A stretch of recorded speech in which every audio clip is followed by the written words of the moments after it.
Cheers, everybody. Welcome back. Ever since the war in Ukraine started, we have been bombarded with articles from the mainstream media saying that the Russian economy at some point would collapse.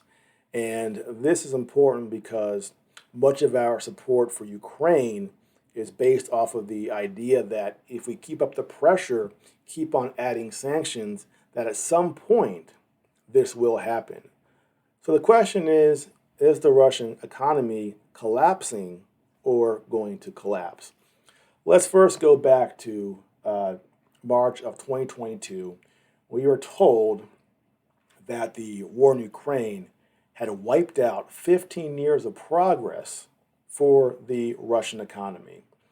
Now, this was based off of the prediction by economists that the Russian GDP would contract 15% in 2022. But now in 2023, we know this didn't happen. And even toward the end of last year, there was that realization from the mainstream media, from economists. So we started to see articles like this. This is from December 2022 from the Carnegie Endowment for International Peace. The cost of war, Russian economy faces a decade of regress. The economy's development will be in reverse for at least the next 3 to 5 years. That sounds pretty bad. 9 months after Russia's invasion of Ukraine, the Russian economy is doing better than expected. The predicted collapse has been avoided, and the forecasted 8 to 10% fall in GDP for the year has been reduced to a 3 to 4% drop. Still, before the war, 3% growth was predicted. Recovery is only expected to begin in 2024 at best, and only in the unlikely event that external factors do not significantly worsen. Russia looks set to see yet another lost decade, with a decade of stagnation followed by a decade of regression. So that's a pretty bad outlook for Russia. And if we look at the Russian GDP growth, here we have the second quarter of 2022, this negative 4.5% growth in GDP, which is obviously bad, not the 8 to 10% or the 15% they were predicting. Then the next quarter, it's negative 3.5. Next quarter is negative 2.7.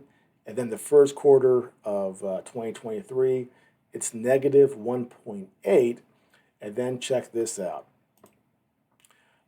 Bank of Russia forecasts GDP growth in the second quarter of 2023. According to Kirill Tremezov, Russia's GDP will grow at the range of 0.5 to 2%, and the exact number is likely to be moving closer to the upper half of that range. Now, what are they basing this off of? Well, it tells us here. The second quarter will be characterized by high growth rate. The range is 0.5 to 2%. Considering data we have for the first quarter and provisionally for the second quarter, we are likely to be moving closer to the upper half of this range. So Russia is predicting positive economic growth, not in 3 to 5 years, but in the second quarter of 2023. So I know what you're thinking. Well, that's Russia saying this. But according to the IMF, they are actually themselves projecting a positive growth rate for Russia in 2023. Right now, it's projected at 0.7%. Not great, but certainly better than having a negative growth rate, and certainly better than what they were projecting just a year ago. So I guess, again, this begs the question, is the Russian economy collapsing or going to collapse? Well, based on the current evidence, it does not seem so, but this is not stopping the mainstream media from putting out articles suggesting that the Russian economy is in free fall.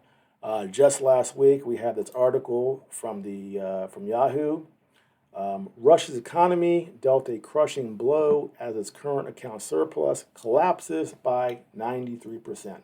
Sounds pretty bad, right? Let's read the first part of this article. Russia's economic woes are worsening, with the latest blow coming from a collapse in its current account. The nation posted a current account surplus of 5.4 billion for the April-June quarter, which marks a 93% plunge from a record 76.7 billion in the same period of last year. The Bank of Russia data shows. That's also the smallest excess since the third quarter of 2022. It shows the heavy blow that Western economic sanctions imposed on the Kremlin in response to its war on Ukraine have dealt to the country's economy by squeezing its energy exports. Well, again, sounds pretty bad. Sounds like Russia is, in dire straits. But here's the funny thing. If you look at the graph over the last 20 years for their current account balance, look at those red lines here. These are all the times in the last 13 years that the balance has collapsed and then gone back up and then collapsed, gone back up, collapsed, gone back up, collapsed. So when you widen this out and look at the greater context, it's not clear if this drop in their account balance is a significant marker of some sort of economic catastrophe or coming collapse. Why is this happening? Well, there's a lot of factors involved. Yes, part of it's based on oil prices. We know the G7 put a price cap on their oil at $60, but despite that cap, they're actually selling oil above $60 right now. And again, here's the price here, 61.5, above the price cap set by the G7 nations for oil. So the price cap is not necessarily constraining Russian oil as much as we would hope it would do. So Russian economy looking to grow in 2023. No collapse is incoming. And based on this information, we really do have to rethink our strategy here because the world is changing. The global south is not going along with the West. We have BRICS. We have countries wanting to ditch the U.S. dollar. There is so much going on right now, and what I'm worried about is that we're not seeing the whole picture. We think that we in the West, our U.S. dollar, that we're going to have power and have this dominance forever. It won't be forever. It's changing right now, and people don't quite realize it here in the West. And when people finally realize, oh, wait a second, the world is moving on without us. We don't have the same amount of power as we used to have. They're going to realize that when the collapse happens. Not like a huge economic depression where we're all out in the streets in the United States. No, we're always going to have money and power and influence. But we're going to, at some point, realize we don't have that economic muscle that we used to have, and that the rest of the world is developing, getting stronger, getting wealthier, and their reliance on us and the U.S. dollar is waning, and they don't need us to survive. So we assumed back in March of 2022, we're going to sanction Russia. Their economy is going to go into free fall. Putin will be thrown out of office. It's all over for them. And that has not happened. And here, a year and a half later, we're looking at positive economic growth for Russia.